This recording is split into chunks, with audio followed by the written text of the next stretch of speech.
friends, and welcome to Real Talk Tuesdays, where we get honest about life as a musician. What did I just do? My name's Katherine Eminette. I'm a flutist, a flute teacher, a coach for musicians learning how to make it in this world, and I'm here just to give it to you straight, all the things that I wish I would have known. So, today is how to build a private studio right out of school and what no one tells you about it.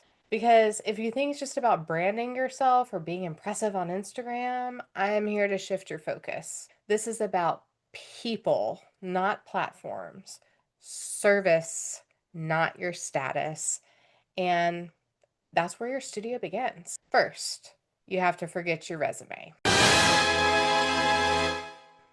Your resume, your degrees, your ensemble placements, they're great. You worked hard for them, they got you here, but 99% of the families in your town or in your community, they don't care that you played the Nielsen Concerto in grad school.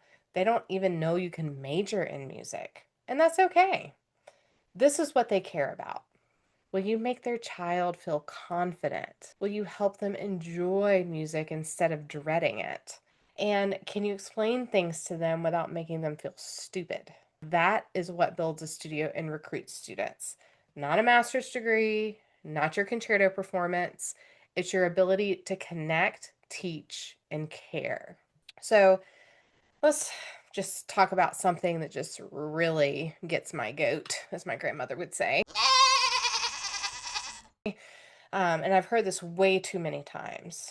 People will say, yeah, I'm just teaching private lessons to pay the bills while I take auditions. It's a side gig. I don't really take it that seriously. Okay, so I need to hear this. If you show up like it's just a way to fund your auditions, that's the exact impact you're going to have. None. And that's also the types of the number of students that you're going to recruit. None. Here's the truth. You have real power as a music teacher. You're shaping a student's relationship with music, possibly for the rest of their life. And private teaching isn't filler work, it's formative work. You're literally creating the next generation. You're not just collecting payments, you're modeling what musical excellence, empathy, and confidence looks like to kids or adult amateurs. And that's a huge responsibility and an incredible privilege. So do not take it lightly. If you want to do something to just fund your auditions, go to Target, get a job doing your thing, and then take your auditions. But do not teach students. Okay, where to start? Hint, it's not online. You do not need a logo or a tagline or business cards or a website this week. Not this week. This week, what you need is connection. Go into the local schools. Ask if you can have a conversation with the ensemble director and introduce yourself. Ask them what their students are struggling with. Offer to help, offer to lead a sectional, a warm up, a rehearsal, coach a chamber group. Ask to serve in some way to help them. Ask, how can I support you? Not, can you send me some students? See the difference there? Every time you serve without expectation, you're building trust with someone and trust with your community. And that trust will turn into students, referrals, and a reputation, which turns into retention and turns into a career. But it comes from service, not from expectation. So, speaking of retention, you have to understand what makes students want to stay with you. You don't build a studio by showing off your resume. You want to build a studio by creating a culture that people want to be part of. Students stay in lessons because they feel seen and supported.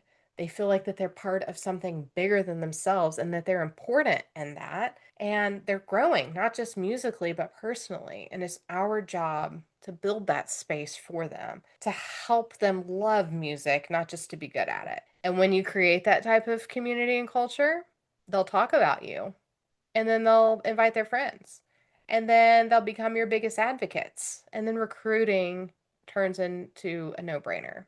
One of the biggest things that I hear from coaching musicians on building their private studio is that it's so slow. Like it takes forever. It feels like sometimes that you're doing this. And yeah, it is slow. It's incredibly frustrating. This is the most frustrating part. You might be doing all of the right things. You might be offering lessons, helping at schools, showing up in your community, and you're still not getting any leads. That doesn't mean it's not working. It means you're in the building phase, and building always takes longer than you think. Think about any time you've ever built anything. A sandcastle, okay? So I remember one time my husband and I were like, yeah, we're gonna build a sand. Yeah, we like to build sand castles. They're not great, but it's fun. We're gonna build a sand castle in like 30 minutes. 5 hours later, our sand castle was done and we were extremely sunburnt. So building anything takes time. If you've ever built a house, you know they keep pushing the timeline back, back, back, back, back, or whatever. I've never built a house, but this is what I hear. Or like, getting an instrument made for you. It always takes longer. Anyway, so you'll want to quit. You'll want to doubt yourself. You'll say, I'm trying everything and nothing is working. What's wrong? What am I doing wrong? But I promise you, the seeds that you're planting, they're going to grow. It just is going to take a little bit of time.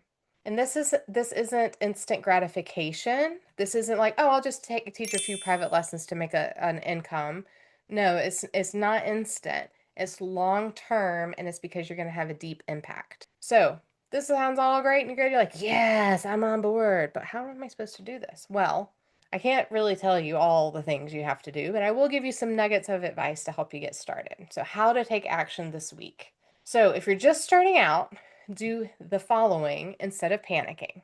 Go offer to visit a school and have a conversation with the music director. Offer a free clinic. Get in front of students, learn about them, all of that. Teach a free lesson to someone in your community so you can start learning how to teach. Introduce yourself to other musicians in your area.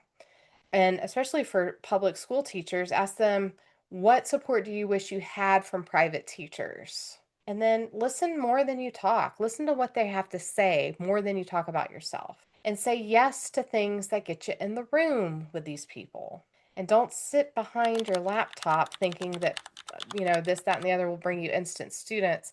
Get in front of real people. You don't need 20 students this month. You need one relationship that is going to be built that will lead to the next. So you might feel behind, like everyone else, teaching full time, winning auditions, doing flashy online content, and then here you are, like hustling and doing what you think you're supposed to be doing, and nothing is working. But listen, there is nothing less than about teaching. There's nothing small about influencing how a student sees music, sees themselves, and sees their future. So the reason why that helps is if you're doing this work, you're doing it like it matters because it really, really does. Don't rush the growth. Don't dismiss the role. Don't give up when it's hard or when it's slow.